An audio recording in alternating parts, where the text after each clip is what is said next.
Qui sont en train d'électrifier des McLaren, des Bugatti, tu vois, des Ferrari, donc c'est dingue. Ouais, moi, de toute façon, j'ai toujours dit, tant que les gros ne font pas ça...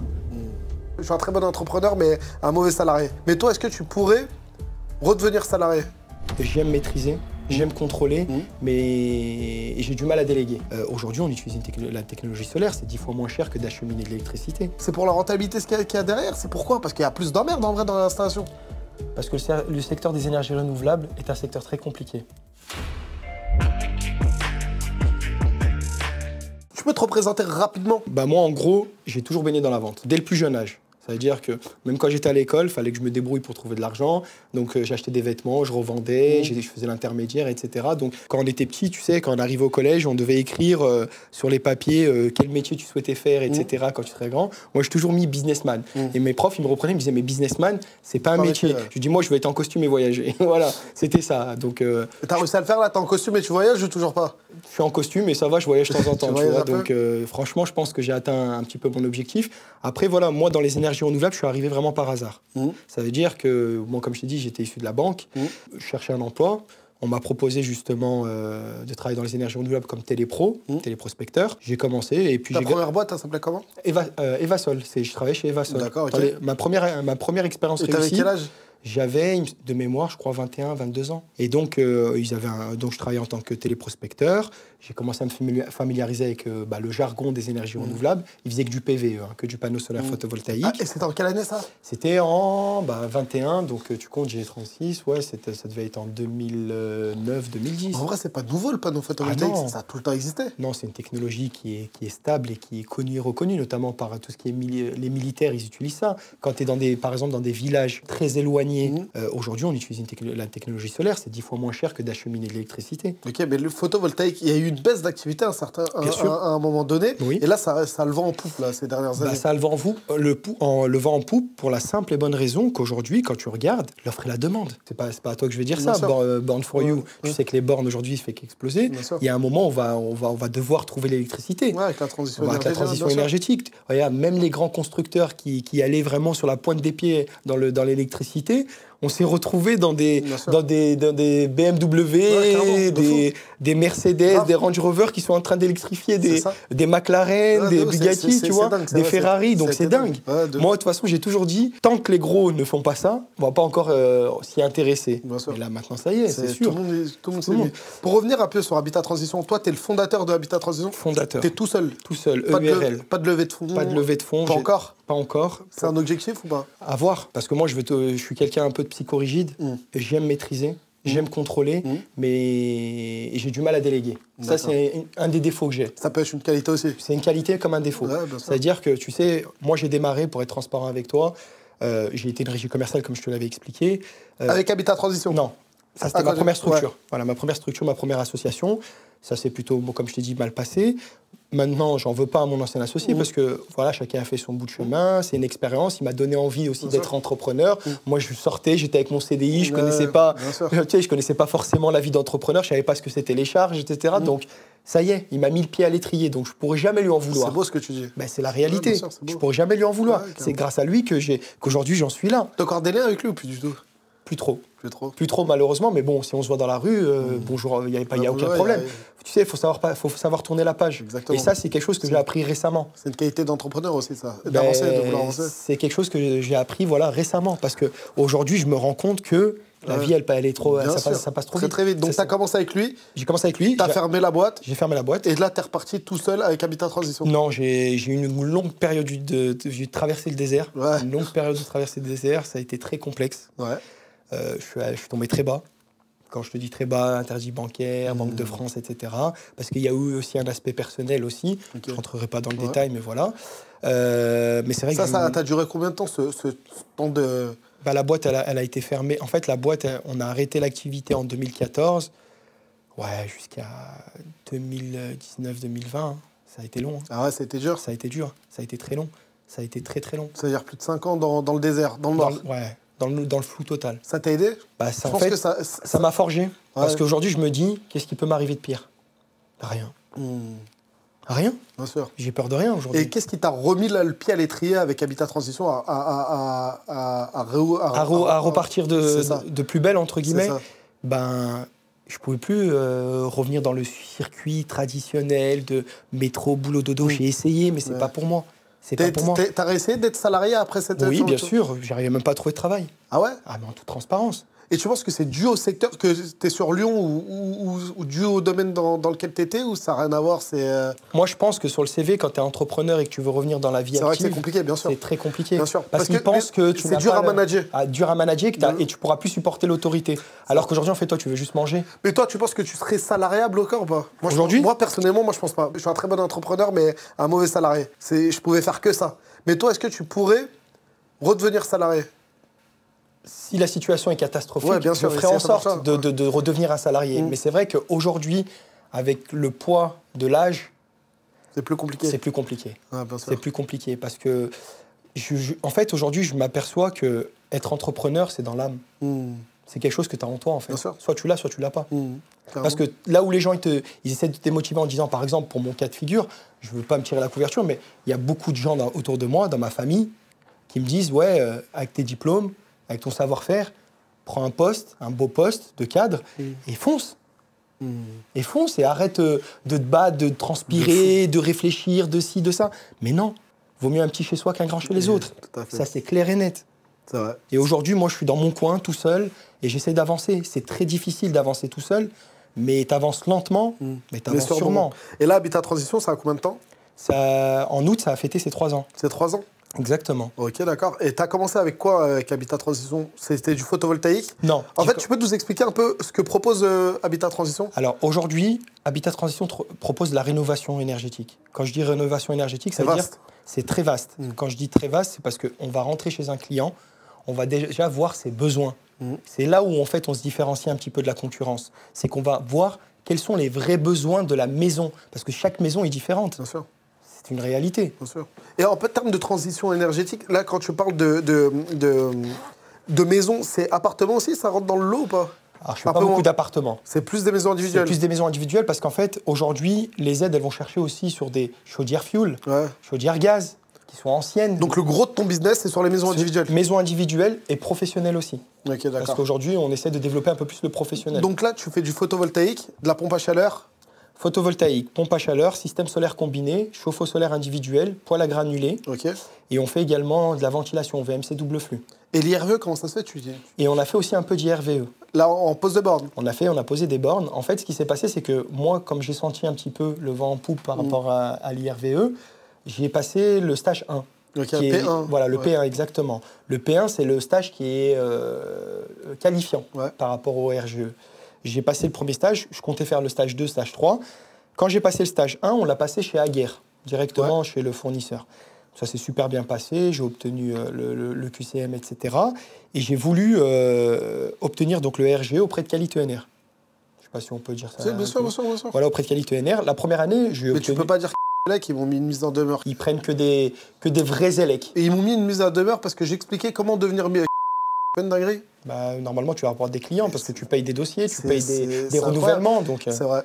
Et donc, toi, tu as fait P1, mais tu n'as pas poursuivi sur la borne? Parce que le temps. Parce que la première année, j'ai passé toutes les certifications en interne. Ça prend du temps. Les formations, le Calipac, pour ne pas le citer, c'est 5 jours de formation. Moi, j'ai appris sur le tas. J'ai été formé par des vrais plombiers. J'ai mis des années à comprendre, à pouvoir maîtriser le sujet. Donc aujourd'hui, réellement, il faut du temps. Et le temps, c'est de l'argent. Ouais, bien sûr. Quand tu es tout seul, c'est compliqué. Ouais, bien sûr. Et c'est pour ça que je te demandais, tu ne voudrais pas t'entourer et prendre des associés ou des investisseurs On m'a déjà sollicité. Là, aujourd'hui, justement, c'est bien qu'on se rend compte maintenant, parce que je suis dans la phase 3 de mon plan. C'est que là, je suis dans le développement. Incroyable. Donc, la première phase, c'était quoi, la création? La première phase, c'était création et certification. La deuxième, structure? Deuxième phase, c'était structuration, ça veut dire process, etc. Aussi recrutement. Ouais. Parce là, tu as combien de collaborateurs? Là, aujourd'hui, j'ai 4 collaborateurs en interne et je travaille avec des sous-traitants, mais des sous-traitants avec qui je travaille depuis plus de 10 ans. D'accord, ok, c'est comme de l'interne pratiquement. Voilà, c'est de l'interne. Clairement, c'est de l'interne parce qu'en fait, ils ont travaillé pour moi, mais aujourd'hui, ils ont décidé de monter leur structure. Après, le soleil brille pour tout le monde. Ouais, bien sûr, bien sûr. Ça veut dire là, vous êtes une bonne petite dizaine? Non, on est petit encore. Petit encore? Ah non, moi, je suis très petit, moi. Moi, je l'ai dit, aujourd'hui, officiellement, on a 2 employés. Ouais, ok, mais quand après, on va vite parler à l'offshoreisation. On va juste revenir sur tes plans. Il y a le premier, c'était la création, la structure, la sûr. structure, Le Covid, recrutement. passer le Covid, etc. Ouais, c'était compliqué Voilà. ça pour toi? Bah, pas de terrain, T'as fait la demande BPI ou pas? pas du tout. Mais non. Ah ouais, pas du tout. Mais pourquoi? Parce que je me suis dit un jour ils vont me taper dessus. Ou pas? Ou Ça- pas. ça Non, mais non, je blague. Non, c'est qu'en fait aujourd'hui j'ai pas fait de demande parce que déjà d'une j'avais pas de chiffre d'affaires. Donc Ok, ouais, ça faisait on un pouvait pas moment se référer. Ouais, ouais. Et voilà. Et donc je Ça a me été suis dit, dur le Covid pour eux? voilà, ouais. toutes mes économies sont parties là-dedans. Ah, bah, J'ai plus ouais. rien. Aujourd'hui réellement, le Ouais. Covid ça m'a mis. Ça t'a mis. Là, ça commence à remonter, là? Tu commences à revoir le bout du tunnel? Professionnellement parlant, Ouais. oui. Personnellement, pas encore. Parce que j'ai investi bah, toutes les commissions que j'avais à l'époque. Je les ai tous investis sur la table. Je les ai mis sur la table pour l'entreprise, quoi. Bien sûr. Donc ça fait que réellement, Ouais, ça a été compliqué. Donc le troisième plan, c'est le développement. troisième plan, c'est développement. C'est marketing. Marketing, ça y est, il a été plus ou moins mis en place. Mais là, aujourd'hui, on commence à vraiment référencer la structure, créer vraiment une marque autour d'Habitat Forte, ouais. Transition. Ok, C'est-à-dire d'accord. qu'aujourd'hui, nous, on travaille sur du bouche à oreille. Ok. On travaille C'est exclusivement que de l'organique, là, que vous faites? que de l'organique. Mais c'est incroyable. T'imagines, tu rentres, tu commences à faire du ads, de la sponsorisation, ça a quadruplé ton chiffre d'affaires. Bah là, on vient de démarrer la campagne AdWords. Ouais, On ça a, va. accompagné on a aussi mis en place une campagne Facebook. Ouais. T'as internalisé ça ou c'est Internalisé. c'est des sous-traitants qui sont Internalisé, justement. des j'ai- freelances ouais. Non, t'as bien fait. Ouais, internalisé pour la simple et bonne raison qu'il faut être réactif Mm. sur, par exemple, les échanges, parce qu'aujourd'hui, on voit tout et n'importe quoi, les panneaux à 1 euro, etc. Pour te citer une petite campagne qui était plutôt rigolote, pour du PV, justement, parce qu'on est là pour ça, on a fait un slide où il y a marqué « Ne tombez pas dans le panneau Magnifique, Ouais. c'est de vous ça? C'est moi. C'est Incroyable. moi, j'ai réfléchi à ça. Et toi, tu mappes toute la France ou c'est seulement sur Lyon? Je reste quand même. Alors, sur le photovoltaïque, on peut se permettre d'aller loin. Parce qu'il y a un suivi à distance, avec maintenant les nouvelles technologies. On peut suivre les problématiques à distance. C'est rare, si l'installation elle est bien réalisée dans les règles de l'art, c'est rare qu'on tombe sur une panne dans les, on va dire, dans les 10 prochaines années. C'est un secteur qui est quand même bien fait parce que on a essuyé les plâtres, on a optimisé. On a des technologies qui sont quand même très développées aujourd'hui, notamment les micro-onduleurs, etc., les suivis, les boîtiers, les répétiteurs d'information. C'est quelque chose vraiment, pour moi, qui est stable, qui est moins, on va dire, contraignant que par exemple une pompe à chaleur. Pompe à chaleur, c'est beaucoup plus relou Bah, pompe à chaleur, moi, je ne vais pas plus loin de 2 heures de Lyon. Parce qu'aujourd'hui, comme je dis, par rapport au coût, au panier moyen de l'installation. par rapport au panier moyen, mais par rapport à surtout la réactivité, on parle de chauffage. Un panneau qui ne produit plus, en soi, il n'y a pas de conséquences dramatiques. Quand je dis dramatique, il y a une conséquence financière, mais il n'y a pas une conséquence dramatique. Sur le panneau. Sur l'usage. C'est-à-dire que les clients, ils auront encore du chauffage, ils auront encore de l'eau chaude sanitaire.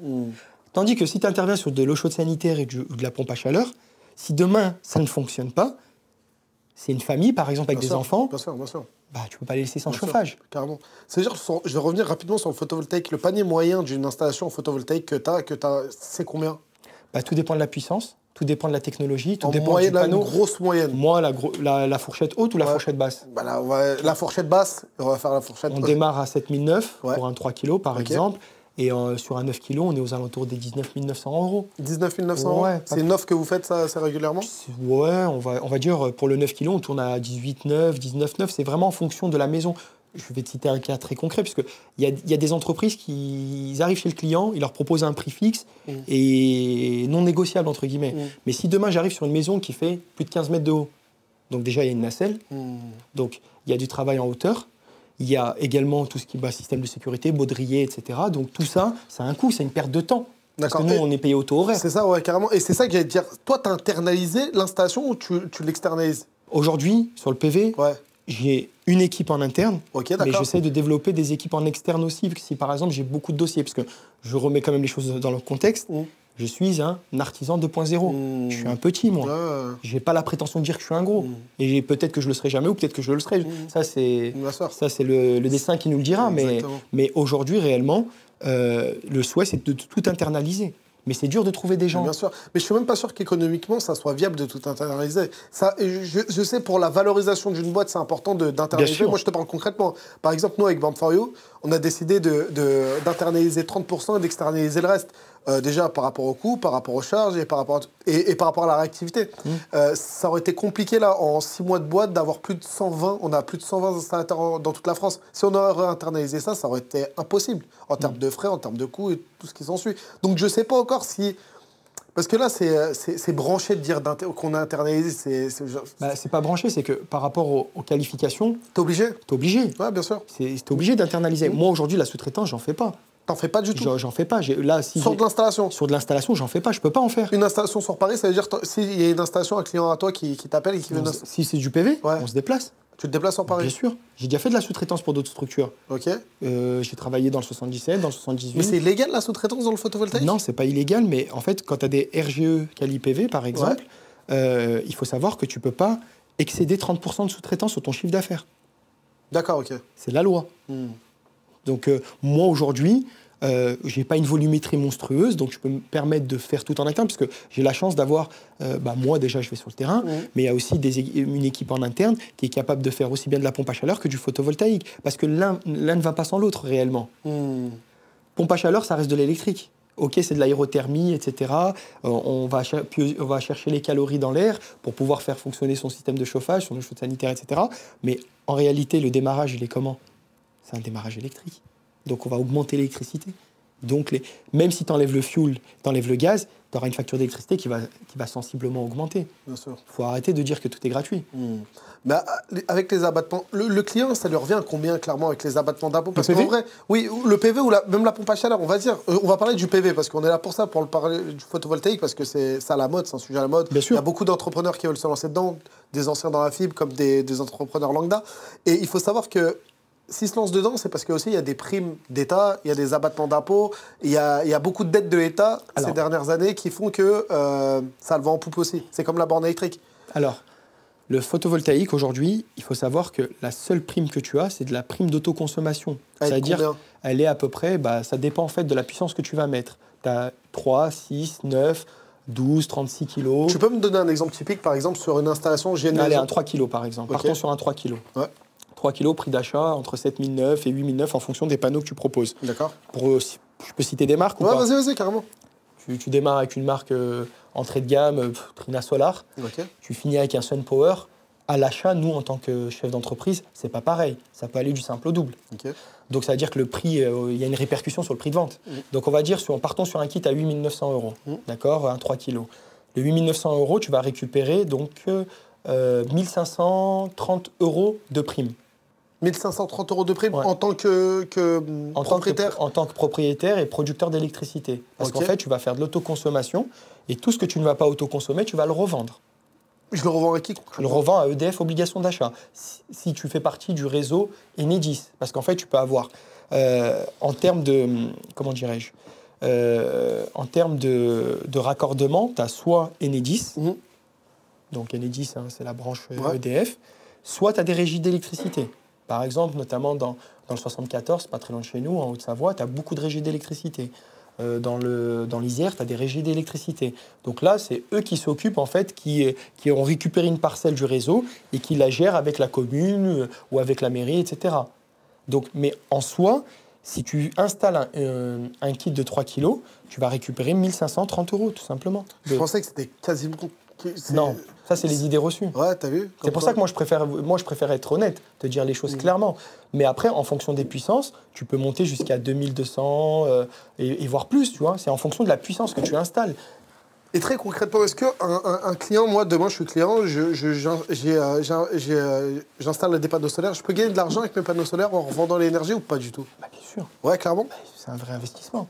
Pour moi... T'as un exemple qu'un client a pu gagner sur un exemple concrètement? À l'époque où je travaillais chez Vassol, un client, à l'époque, on ne pouvait pas dépasser 3 kilos.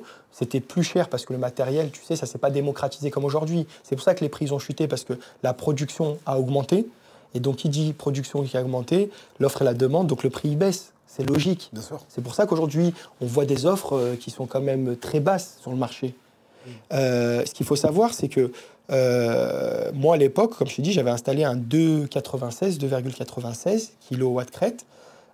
C'était aux alentours des 20 000 €. Le client, il récupérait. On avait un tarif de rachat à l'époque de 60 centimes. Il est passé à combien maintenant? Aujourd'hui, on est à 13. 13 centimes? C'est passé de 60 à 13 centimes? Ouais. Et à l'époque, on avait le crédit d'impôt, 8 000 € par part. Et c'est fini, ça? Bien, c'est J'aimerais bien qu'ils remettent ça. Ouais.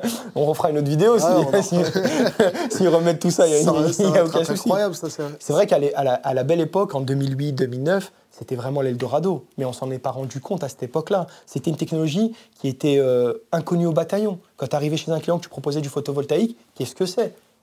Comment ça fonctionne? Mais on avait d'autres contraintes aussi, parce qu'on devait faire en intégré. C'est-à-dire qu'il fallait tout détuiler, mettre du bac d'étanchéité, les hébergements, etc. Donc ça veut dire que réellement, c'était beaucoup de travail. Aujourd'hui, c'est moins cher parce qu'on est en surimposition. Moins de risques de fuite, travail plus rapide, on met le crochet, on pose les rails dessus. Donc l'un dans l'autre, tout le monde s'y retrouve. Mais pour répondre à ta question, oui, c'est rentable le panneau solaire photovoltaïque, mais c'est rentable quand c'est bien vendu, bien installé et avec des produits performants. Ok, ça en tant que client, c'est rentable. Et en tant qu'entrepreneur, là on va rentrer dans le vif du sujet, c'est important parce que moi, la plupart des personnes qui me regardent, c'est des entrepreneurs. Concrètement, est-ce que c'est rentable de se mettre dans le photovoltaïque? Oui. Ouais, très clairement. Très clairement, on ne va pas tourner autour du pot. Moi, je le vois. Moi qui fais beaucoup de produits de rénovation énergétique, je préfère faire un kit photovoltaïque que faire une pompe à chaleur accompagnée d'un système solaire combiné. Surtout qu'aujourd'hui, sur le marché de la rénovation, on est confronté à du, je vais utiliser le mot tabou, à du 1 euro. C'est vraiment tabou là, le mot 1 euro là. C'est vrai qu'on a eu pas mal de campagnes sur ça. Ouais. Pour moi, c'est tabou, parce que déjà, ça n'existe pas. Ouais, c'est beau. Ok. Ouais. Voilà. Donc ouais, pour un entrepreneur qui se met dans le photovoltaïque, c'est rentable. C'est rentable. Okay. En tant qu'installateur ou en tant que vendeur? C'est ça, en fait. Parce qu'il faut savoir distinguer les deux. Mais en fait, là, ça me faisait tilt quand tu me parlais. Parce que moi aujourd'hui, je suis rentré dans toute cette complexité d'installation alors que tu aurais pu peut-être même... Être que sous-traitant. Non, ou même pas sous-traitant, ou faire que de la vente. Très clairement, et revendre le lead derrière. Pourquoi tu as voulu te mettre dans l'installation? C'est pour la rentabilité qu'il y a derrière? C'est pourquoi? Parce qu'il y a plus d'emmerde en vrai dans l'installation. Parce que le secteur des énergies renouvelables est un secteur très compliqué. Tu peux nous en dire plus? Oui, c'est un secteur très compliqué. C'est qu'aujourd'hui, quand tu es une régie commerciale comme ma première structure... Voilà, j'avais pas le terme régie commerciale. Ouais. Quand j'étais une régie commerciale, que j'apportais en fait ma force de vente, c'est toujours des délais de paiement qui sont allongés. Mais bon, j'ai toujours été payé, il n'y a pas de souci de ce côté-là. Mais c'est vrai que c'est toujours d'attendre de l'argent, tu investis, parce que quand tu es une régie commerciale, un coût de contact, ça coûte très cher. Lisser sur une vente, c'est entre 1500 et 2000 euros. De quoi, le lead? En fait, lisser. Ça veut dire qu'aujourd'hui, tu vas acheter une quantité de leads pour peut-être sortir une installation, ou peut-être en sortir 10. C'est très éphémère. Bien sûr. Et surtout, le secteur d'activité, il est vraiment en dents de scie. Mais c'est pour ça que je comprends pas pourquoi tu as voulu te mettre dans l'installation alors que tu aurais pu Parce rester... qu'en fait, à l'époque où j'apportais des dossiers, moi, je créais le lien avec le contact, le lien avec le client, pardon, avec le prospect. Donc ça veut dire qu'il y avait un lien. Il y avait une confiance. Parce qu'un client qui fait affaire avec toi, c'est un client qui te fait confiance. Bien sûr, tout à fait. En soi. Donc toi, tu représentes une image. Quand tu arrives chez le client et que tu proposes une image, par exemple, pour l'entreprise X. On avait la même problématique. Ouais, bien sûr. Tu comprends ce que je veux dire? Et que demain, tu ramènes un dossier, tu dis voilà, c'est mon client, je veux que ça se passe bien. Et que derrière, pour grappiller 500 euros, il va te faire une installation catastrophique. Tu vas te sentir. Moi, personnellement, en tant qu'être humain, je me sens gêné. D'accord? Et donc, en fait, j'ai décidé de prendre le taureau par les cornes et de redémarrer une activité à zéro et de me faire former pendant 1 an et de perdre de l'argent et de perdre du temps, entre guillemets, parce que, enfin, perdre du temps, c'est oui et non, parce que c'est un investissement. Mais réellement, c'est pour ça que j'ai fait ça. C'est pour ça que j'ai franchi le cap de devenir un installateur, de devenir un artisan, je suis inscrit à la CAPEB. Vraiment, aujourd'hui, je souhaite redorer le blason. Dans le domaine du photovoltaïque. Dans le domaine du photovoltaïque, parce qu'on entend tout et n'importe quoi. Les gens vont sur Internet. Demain, tu vas sur Internet, tu as une urticaire derrière l'oreille, tu as un cancer en phase terminale. Tu vois, on n'est pas médecin. Bien sûr. Donc, moi, ce que je peux dire, c'est qu'aujourd'hui, il faut dire aux clients, il y a à boire et à manger. Tu sens beaucoup de méfiance de la part des clients quand tu leur parles? Énormément. On peut citer un cas hier. J'étais en rendez-vous, une proposition sur un SunPower. Le client, il avait déjà 4-5 devis. De toute façon, aujourd'hui, il y a tellement de concurrence, c'est tellement devenu compliqué. Il y a beaucoup d'entreprises qui faisaient à l'époque de la pompe qui sont devenues installateurs de photovoltaïque et vice-versa, etc. Donc, c'est-à-dire que quand tu arrives chez un client, tu sais pertinemment qu'il y a déjà 3-4 devis. Mais moi, ça ne me fait pas peur, la concurrence. S'il y a de la concurrence, c'est que ça marche. C'est quoi la valeur ajoutée d'Habitat Transition? La proximité. La proximité? Le sérieux. L'installation. Parce qu'aujourd'hui... moi, les gars qui interviennent, c'est des mecs qui parlent français, c'est des mecs qui savent échanger avec le client. On travaille comme si c'était chez nous, comme si c'était chez un membre de ma famille. C'est ça la grosse valeur ajoutée. Tu penses que c'est ce qui te permet de convertir plus de clients que les autres? Alors, je ne peux peut-être pas convertir plus de clients, parce que moi, je n'ai pas la volumétrie financière pour pouvoir faire des 100 installations par mois.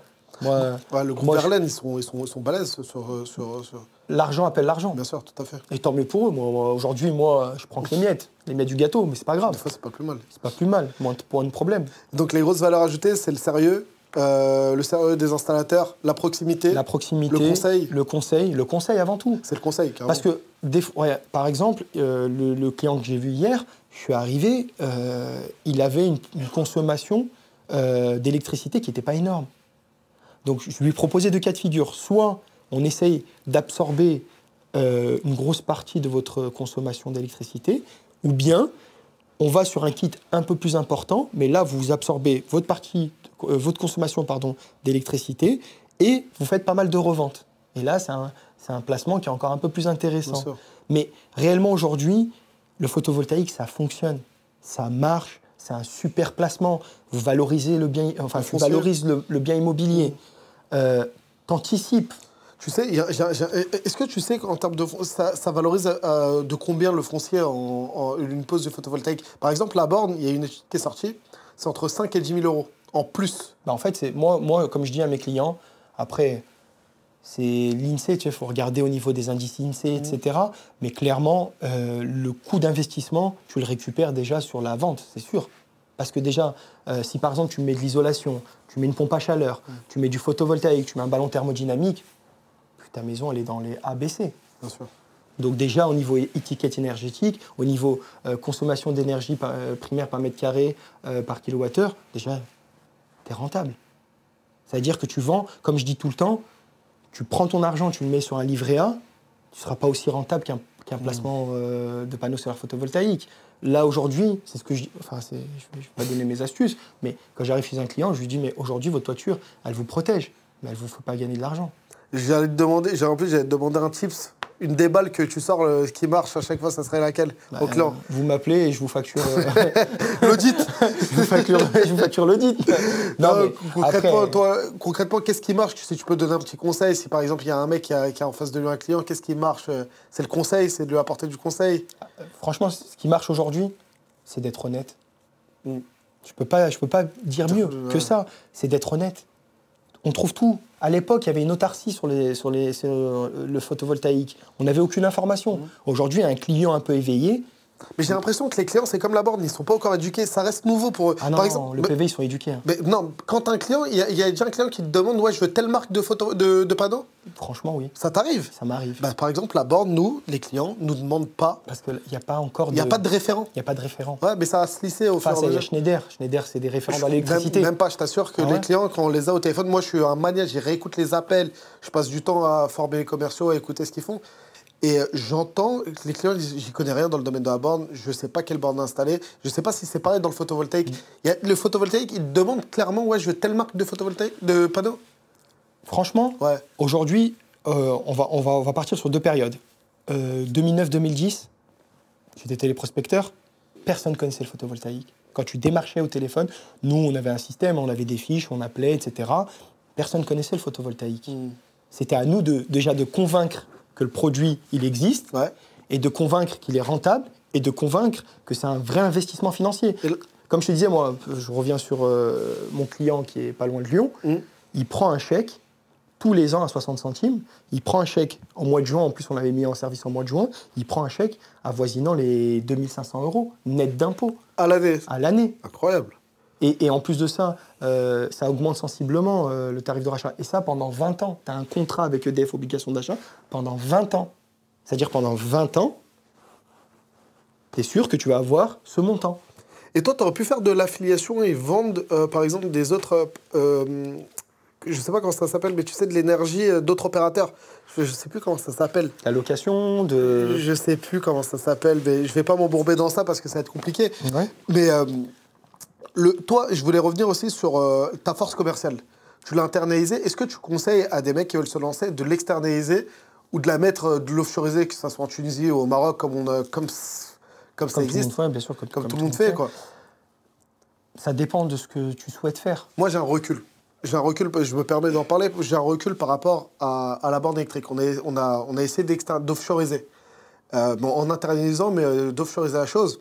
Et notre typologie de clientèle, c'est des personnes qui ont des moyens, c'est des personnes qui n'ont pas spécialement le temps, etc. Et ça crée une friction quand ils ont quelqu'un qui a un accent étranger derrière. Il faut savoir que le panier moyen par rapport à une borne, c'est entre 1000 et 3000 euros. Et même, tu vois, en termes de service, en termes de qualité de service, bah, ça dénote quand il y a un accent. Pour le photovoltaïque, je sais que ça marche, il y en a certains qui le font. Toi, tu conseillerais concrètement ou pas pour se lancer? En fait, toute une question de positionnement.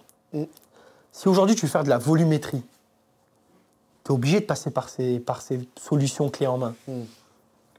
Si tu veux une position, on va dire, régionale, avec un débit maîtrisé, je conseillerais de ne pas faire ça. De l'internaliser. De l'internaliser, de créer des campagnes, de faire en sorte d'amasser du contact et de les rappeler en interne. Moi, personnellement, c'est ce que je fais aujourd'hui. Je fais en interne. Ouais, t'internalises tout. C'est toi qui formes tes commerciaux? Ouais. T'as un process? Oui. Ouais. J'ai une approche, ouais. T'as une approche qui marche? Je sais pas. Je peux pas te dire ça parce que on peut se dire oui, je sais tout faire, tout va bien, je suis le meilleur. Non, il y a toujours mieux que nous. Et là, les plus grandes frictions qui viennent de la part de tes clients, ça pourrait être quoi? C'est quoi leurs doutes? C'est quoi leur... Là aujourd'hui, c'est que l'argent. C'est que l'argent. C'est compliqué. C'est Aujourd'hui, on est dans une conjoncture qui est très complexe parce que les gens aujourd'hui ils vont chercher que l'argent, que le prix. Malheureusement, moi comme je dis tout le temps, le pas cher coûte cher. C'est réel. Bien sûr. Le pas cher coûte cher. Il faut en être conscient. Ouais, je vais la ressortir. Non, mais moi, je la ressors tout le temps. Ouais, incroyable. Et je peux passer des heures à échanger, parce que moi, j'aime même parler. Je peux sortir des cas, mais tous les jours. J'arrive devant un client, je lui propose une certaine pompe à chaleur, je lui propose un certain système solaire combiné, je lui propose un certain ballon. Il me dit, il y a une entreprise, elle m'a proposé tout ça pour, en réno global, 1 euro, ou etc. Moi, je suis pas capable, je ne sais pas comment ils font, je ne suis pas capable de le faire. Allez-y. Allez-y. Après, je ne suis pas là à taper sur les gens qui font ça. Tant mieux, ils ont la capacité financière de le faire. C'est bien. Tu penses que dans un second temps, ce qui va marcher, moi je pense que ça va pu être la pause, mais ça va être la maintenance. T'en penses quoi, toi? Je ne vais pas dévoiler tous les secrets. Mais concrètement, en vrai, c'est ce qui est... Je pense, mais c'est dans tous les domaines. Moi, je vais te dire, en avant-première, si je peux me permettre. Ah ouais. Sors-nous une exclue. Voilà, je te sors une exclue. Non, c'est que là, justement, j'ai monté en fait, j'ai la structure Habitat Transition et j'ai détaché une petite branche qui s'appelle Energia Solutions.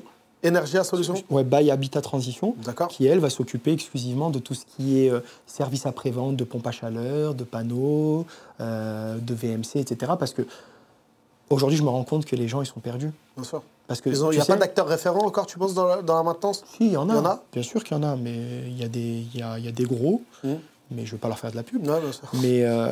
Mais non, mais je pense que c'est un secteur qui est porteur, même sur les bornes. Mais la borne, la fibre et tout ce qui s'ensuit, je pense que ce qui va marcher, c'est de la maintenance. Les gens, ils veulent de la tranquillité. Ouais, bien sûr. C'est-à-dire, demain, tu as un problème, allô, oui, venez.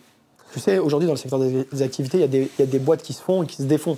Très rapidement. Mais carrément, mais là ça m'a fait tilt. Est-ce que tu proposes une assurance maintenance dès que tu fais une pause Contrat de maintenance obligatoire, c'est la loi.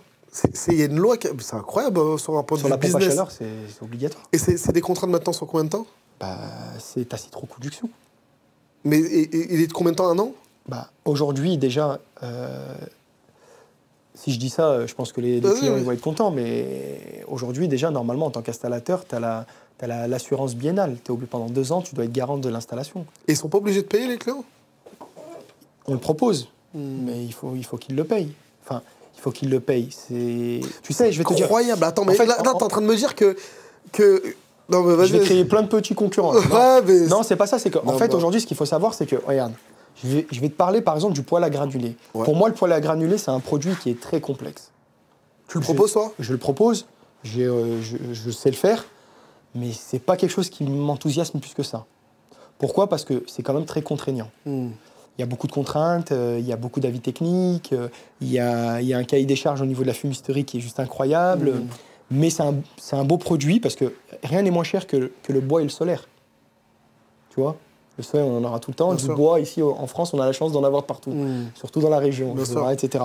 Donc, clairement, c'est des énergies qui perdureront dans le temps.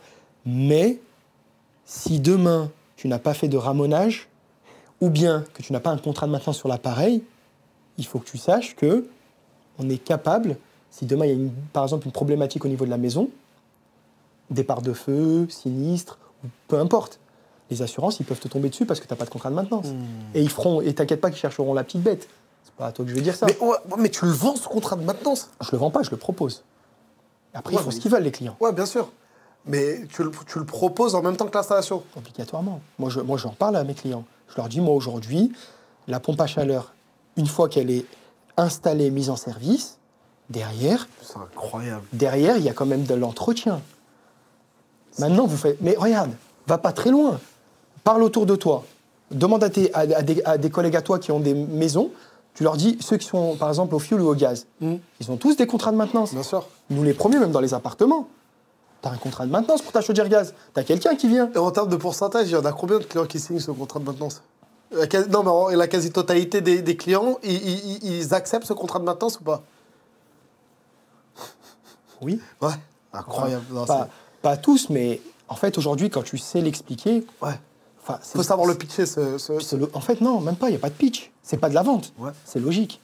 On est des entrepreneurs, ça reste de la vente en soi. Mais tu sais, moi, je les laisse choisir. Je leur dis, mais vous avez même, si vous le souhaitez. Bah, vos risques et périls. Non, mais allez chez un plombier du coin si vous le souhaitez. C'est pour ça aussi que sur le chauffage, je reste pas loin de Lyon.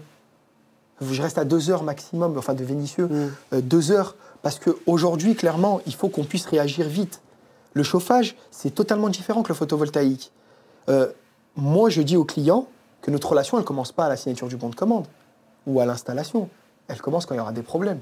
Mais c'est logique. S'il y a des problèmes et qu'on ne répond pas, c'est là où tu vois mon sérieux ou pas. Bien sûr. Moi, c'est mon nom. Là, toi, tu assures une maintenance en combien de temps? 24, 48 heures, 72? Sur le chauffage, j'essaie maximum 72 heures. Vraiment maximum. Parce que déjà, d'un point de vue personnel, je ne peux pas laisser des gens sans chauffage. Ouais. Mais ça, c'est mon éthique. Et c'est mon éducation qui fait que. Mais aussi, il y a une autre chose. C'est qu'aujourd'hui, tu te dois d'intervenir. Le photovoltaïque, c'est pour ça que je peux aller un peu plus loin avec le photovoltaïque. C'est combien de temps de la maintenance? Tu la promets en photovoltaïque? Ouais. Bah, ça peut arriver, si c'est l'eau, ça dépend de la distance, ça dépend des disponibilités des équipes. Mais on y va vite aussi. Et des fois, on peut même intervenir à distance. Ça se nettoie le photovoltaïque ou pas? Bien sûr. Et c'est une obligation, ça aussi? C'est pas une obligation. C'est conseillé? C'est conseillé. Je te prends une vitre. Je te mets de la poussière dessus, de la crasse. Tu verras à travers? Non, ouais, c'est compliqué. Bah, la production, c'est pareil. Si par exemple, aujourd'hui, le panneau solaire photovoltaïque, il y a une vitre, il y aura des dépôts. Le pollen, la pluie, la neige, etc. Au bout d'un certain temps, tu vas avoir une petite crasse qui va se poser dessus. Donc, tu vas perdre en rendement. Donc, c'est normal qu'il faut nettoyer. Après, attention, j'avais raconté ça à un client. Il est parti au Karcher. C'est pas bon? Maintenant, il a éclaté le verre. Ça reste du verre. Si tu vas avec le Karcher très puissant et que tu mets un gros coup de Karcher d'un coup, ça peut éclater. Ça reste de la vitre. Mais aujourd'hui, une petite chamoisine, un petit filet d'eau, ça va très bien. D'accord, t'as pas besoin, ça sert à rien d'une entreprise spécialisée dans... On est sur de la basse tension, donc il n'y a pas de risque. Non, mais je veux dire une entreprise spécialisée qui se lance dans le nettoyage de photovoltaïque, ça vaut pas spécialement le coup. Un client peut le faire soi-même. Un client peut le faire soi-même, mais après, un client, tout dépendra aussi de la condition du client, tout dépendant de la hauteur de la toiture. Il y a beaucoup de critères qui rentrent dedans. Je t'ai pas encore posé la question, t'es plus B2C ou B2B là, avec Habitat Transition? Les deux. En termes de pourcentage? En termes de pourcentage, je suis plus B2C. Ouais. Mais B2B, aujourd'hui, je commence à plus développer parce que déjà, j'ai des appels entrants pour tout ce qui est maintenance de grosses installations gainables, etc. J'ai fait aussi des opérations dans le B2B. Là, aujourd'hui, j'arrive sur une nouvelle opération aussi qui est plutôt intéressante. Je souhaite, moi, justement, recruter des gens qui puissent prendre ma place sur le terrain. Techniciens, visite technique, vendeurs, etc. Enfin, technicien conseil. Et moi, peut-être plus développer le professionnel. Le B2B. Je pense qu'en termes de chiffre d'affaires, c'est là où ça se cache, c'est le secret. Le B2B, c'est là où il y a le plus gros volume de chiffre d'affaires. Est-ce qu'il y a le plus gros volume de rentabilité? Je ne sais pas, mais je pense que c'est là où c'est comme dans tout. C'est clair qu'en termes de chiffre d'affaires, on est sur du simple au triple. Et en termes aussi dirais-je, de tranquillité, un professionnel, il a une approche qui est totalement différente qu'un particulier. Un professionnel, il va chercher que là un coût. Qu'un investissement, il y a un coût. Il n'y aura pas d'affect. Ouais. Tu comprends ce que je veux dire? Quand tu arrives chez un client, il y a des techniques de vente. C'est pas à toi que je vais apprendre ça. Tu dois avoir un support, tu dois quand même créer un lien avec le client, il faut qu'il te fasse confiance, il faut que tu arrives à le convaincre. Un professionnel, il faut le convaincre aussi. Mais un professionnel, lui, il s'en fout que tu sois Anis, Kenny, tu vois, on s'en fout tout ça. C'est ce que tu veux. C'est ce que tu sais faire, ce que tu lui apportes comme solution. Tout à l'heure, on a rencontré un de tes commerciaux. Son prénom, je peux le donner? Pierre-Louis, ouais. Pierre-Louis. Je parlais de lead froid. Est-ce que tu penses que ça marche encore d'aller faire toc-toc chez les gens et de leur proposer une pose de photovoltaïque? De panneaux solaires? Peut-être. Après, vous le faites, vous, concrètement? Moi, je l'ai fait au début de mon activité.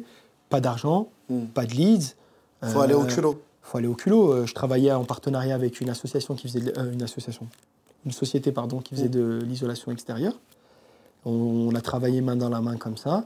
On est monté step by step ensemble. Et lui, il arrivait avec l'appareil, avec l'isolation extérieure. Moi, je peaufinais avec le chauffage, l'eau chaude sanitaire ou la ventilation. Et on a créé un sorte de partenariat moral comme ça. Et c'est comme ça qu'on a avancé, c'est comme ça qu'on a essayé de développer nos structures.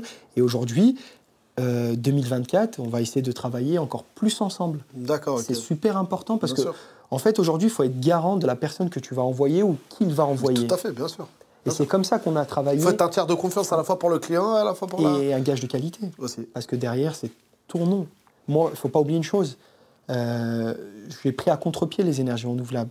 Parce que nous, on avait le système, comme tu dis, offshore, fiche, rendez-vous, on bombarde. On va loin, on s'en fout. Non, moi, aujourd'hui, je veux que vraiment, comme je dis tout le temps, artisan 2.0. C'est-à-dire qu'on a la technicité, le savoir-faire, mais on a surtout cette approche commerciale, mais moderne, enfin de l'artisanat. C'est-à-dire que tu as un site, tu as un support, tu as des vêtements, tu as des cartes de visite, tu as des voitures logotées, etc. C'est super important. Bien sûr. Et concrètement, en termes de panneaux solaires,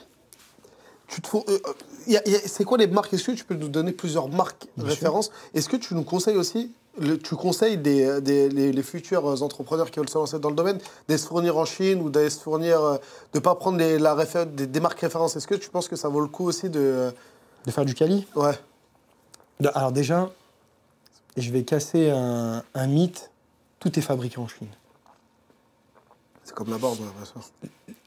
En fait, le silicium aujourd'hui, il n'y a que les Chinois qui ont une technologie qui arrive à transformer la silice en silicium. C'est eux les pros. Tout est produit en Chine. Tout ce qui est silicium et tout, c'est la Chine qui produit ça. Après, il y a de l'assemblage en France, mais il y a des. C'est quoi les 3 grandes marques de panneaux solaires? SunPower, Dual Sun. Ok. Tu as aussi, moi je travaille avec une marque qui s'appelle Francilienne. Il y a aussi Trina Solar, QCell. Et tu penses que ça ne serait pas une idée de développer tes propres panneaux solaires à toi? C'est encore une idée. Si tu veux investir. Avec grand plaisir. On discutera. Non, mais c'est un coût. Après, non, mais c'est un coût, bien sûr, c'est un coût parce que c'est un coût. Développement, non, parce que c'est déjà développé. Après, oui, c'est un coût parce que tu vas vouloir des panneaux d'une certaine puissance, un certain rendement, si c'est du bivert ou pas. Donc, tu vois, tout ça, c'est un coût. Mais sincèrement, moi, par exemple, les marques avec qui je travaille, ils maîtrisent bien leur sujet, c'est qualitatif. Des fois, ça ne vaut pas forcément le coup d'aller chercher. Tu vois, pour revenir à ton public d'entrepreneurs, de toute façon, il y a 2 cas de figure. Soit tu vas être sous-traitant, tu es un électricien aguerri et tu n'as pas peur de travailler en hauteur, tu peux te lancer, tu peux aller te faire former. L'installation aujourd'hui, elle est vraiment plus simple qu'auparavant. Si on s'était rencontrés en 2010, je t'aurais dit « bac acier, c'est costaud, les tuiles, Parce qu'à l'époque, les panneaux, ils étaient plus petits en taille. Donc, il fallait beaucoup de panneaux pour faire une puissance de 3 kg. Aujourd'hui, on a des panneaux quand même de 500 watts. Donc là où tu mettais 12 panneaux, tu n'en mets que 8. Donc déjà, gain de temps sur ça. De fou. Tu vois, gain de temps au niveau de la dimension, sur imposition. Donc, ça va encore s'améliorer de plus en plus. Bien sûr, parce que c'est une technologie qui va que se développer. Comme je te dis, c'est une technologie qui existe depuis la nuit des temps. Même les militaires, ils utilisent cette technologie-là. Quand ils sont perdus au fin fond du Sahel, ils vont utiliser du photovoltaïque pour avoir ou un groupe électrogène, mais du photovoltaïque aussi pour avoir l'électricité. Incroyable. Là, on va parler plus chiffres, pas tes chiffres à toi, mais on va parler chiffres. Je ne donnerai jamais mes chiffres. Ouais, au moins c'est dit. Mais concrètement, sur un mec qui veut se lancer dans le photovoltaïque, dans la pause, il faudrait une enveloppe globale de combien? Bah, il faut un camion. Ok. Il faut des outils. Ouais. Il faut tout ce qui est matériel de sécurité. D'accord. Harnais, cordes, etc. Si tu travailles vraiment en hauteur, si tu travailles avec la nacelle, c'est bon. Si tu travailles pas avec la nacelle, il faut l'échafaudage. Obligatoire. Il faut les formations adéquates, il faut une décennale, ça coûte très très cher la décennale. C'est vrai que c'est une galère pour avoir la décennale. Très compliqué. C'est une galère de ouf. C'est une galère parce qu'il y a eu beaucoup de problématiques avec l'intégré.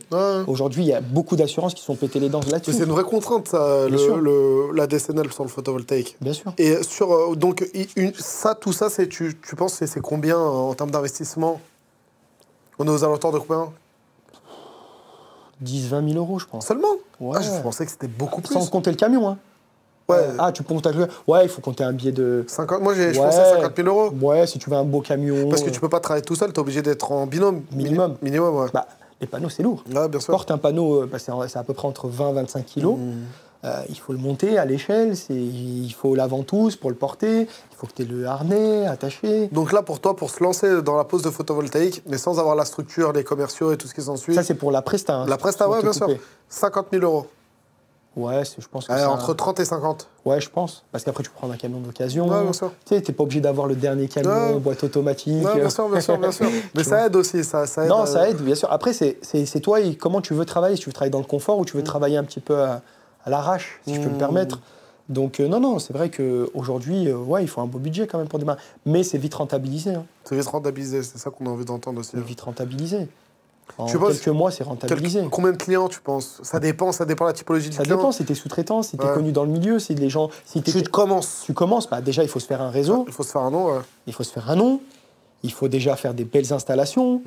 Et toi, tu conseillerais à des mecs qui se lancent de se référencer avec des rangs pour avoir un petit portfolio, pour avoir de... Tu es obligé d'avoir un portefeuille. Ou même quand, par exemple, avant de se lancer, si par exemple tu es électricien, tu as déjà ton petit réseau. Donc l'un dans l'autre, tu vas y arriver, tu vois, je pense. Bien sûr. En fait, faut pas se mettre de contraintes. Faut y aller. Faut y aller. Faut y aller. Faut y aller. Ça veut dire une fois que tu as la structure et que tu sais, tu as passé les certifications, que tu as les documents nécessaires pour pouvoir travailler, ton cabis, ta décennale, faut y aller. Tu prospectes, tu prends tous les listings des entreprises, tu appelles, voilà, je propose mes services, tu fais une grille tarifaire et t'envoies. C'est ce que tu conseilles, c'est ce que tu recommandes. Si quelqu'un veut se lancer, c'est ce que... Moi, comme je dis tout le temps, le soleil brille pour tout le monde. C'est beau, c'est une belle phrase. Mais c'est la réalité. Ça doit être ta signature d'habitat. C'est quoi la signature d'habitat? L'expertise en économie d'énergie. C'est ce que tu disais, ouais. Qu'est-ce qu'on peut souhaiter pour la suite?